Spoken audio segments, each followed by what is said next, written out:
Hi, I'm Larry, and this is the Tamron SP 24-70 f2.8 DI VC USD Lens. This one's made for Canon cameras. I used it on this Canon 5D Mark III, which turns out to be a really nice match. This Tamron SP 24-70 has a Canon EF mount, so it works with any of Canon's 35mm film cameras and DSLRs. And that includes both full-frame cameras like this one, as well as the APS-C size cameras like the 7D, the 60D, and the Rebel T2i, to name a few.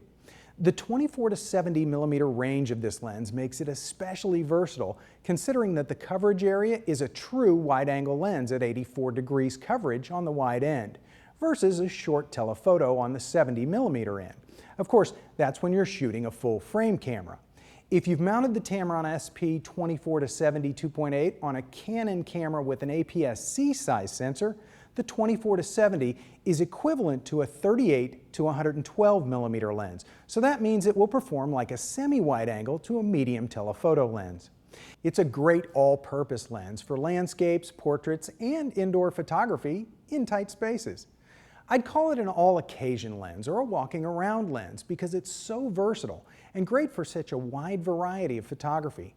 Tamron describes the SP 24-70 as having a moisture-resistant body, so it should be good for lots of shooting situations. The Tamron SP 24-70 has an ultrasonic drive motor, making it one of the quieter lenses on the market, and I was really pleased with how quickly it captures focus. It's not quite instantaneous like some of the Canon lenses I've shot, but I'm very comfortable saying it's very fast. Now, the lens also has a continuous manual focus ring when you want manual focus control. And speaking of the focus ring and the zoom ring, I like both the placement and feel of these controls. The function feels well built and the zoom is responsive. In fact, the overall build quality has a definite top-of-the-line feel to it. The maximum aperture of this lens is f2.8 through the whole range of the lens, which is fairly fast glass, and that means you can expect solid low-light performance. Shooting with this lens on a 5D Mark III, I was able to get some great images with nice detail. I really pushed the lens and the camera at night in a very low-light environment, and I did notice that it was a little soft on the 70mm end of the lens with an aperture around f4. But I had to compare it side by side with the Canon 24-105 f4 to even see the difference. I'll attribute that result to very low light coupled with my hand movement. Now, my testing is certainly not lab quality testing, but I did a little bit of comparison shooting. One difference I noticed is that some of my daylight shots using the Tamron lens were a little bit more saturated in the yellows and reds. I had some slight vignetting at the 2.8 aperture setting, and that seemed to be there throughout the zoom range. And there was a slight but noticeable magenta and cyan chromatic aberration in the high contrast areas at the 24mm end of the zoom. None of these issues were dramatic, but they were noticeable when I was really looking for them. Something that's sure to capture the attention of low light shooters is Tamron's proprietary vibration control system. With VC on, the focus position of the shutter switch activates a shake dampening lens group, and it compensates for your handheld shake electromagnetically. Giving the VC system a little bit of a challenge, I set my camera on TV, which is shutter priority. I zoomed the lens to 70mm, and I snapped the same image twice at 1/30th of a second, once with VC on and once with it off. There's an obvious difference in both the viewfinder and in the final image. Back when I took photography classes in college, my professor said not to expect sharp focus if you're hand holding at 1/30th of a second, with all but the widest lenses. But VC changes that. Notice that the name of this lens is the Tamron SP 24-70 2.8 DI VC USD Lens. The SP means that it's part of Tamron's high-end super performance line.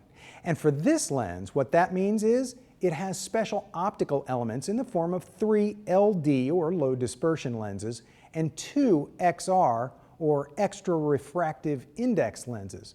And together that means better image quality overall. In total, there are 17 lens elements in 12 groups. And even with all those lens elements, because Tamron has revamped their VC system, this lens is just 4.6 inches long. The minimum focus distance is rated at 15 inches, and I had no performance issues at all when I shot close like this.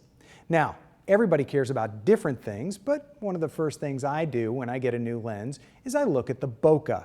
I know some people pronounce it bokeh, but I call it bokeh, whatever you call it. Bokeh refers to the out-of-focus areas of your image and how they are rendered as a result of the position of the diaphragm blades in combination with the quality of the glass elements. It's most prominent in circles of light that appear in images when specular highlights are out of focus. This lens has its most easily seen bokeh on the higher end of the zoom, and the specular highlights look like smooth discs. And that comes from the 9 diaphragm blades that form an almost circular aperture in combination with good quality glass elements.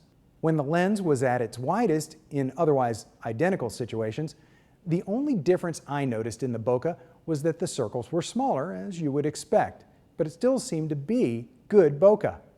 As I mentioned right up front, this lens has a Canon EF mount, but it's also available with a Nikon mount, and there's a Sony version.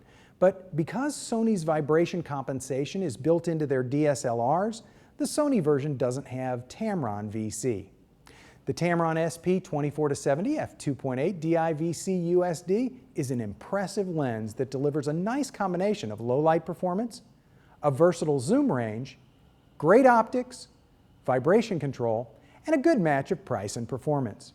With the Tamron SP 24-70 2.8 DI VC USD, I'm Larry Becker. Thanks for watching.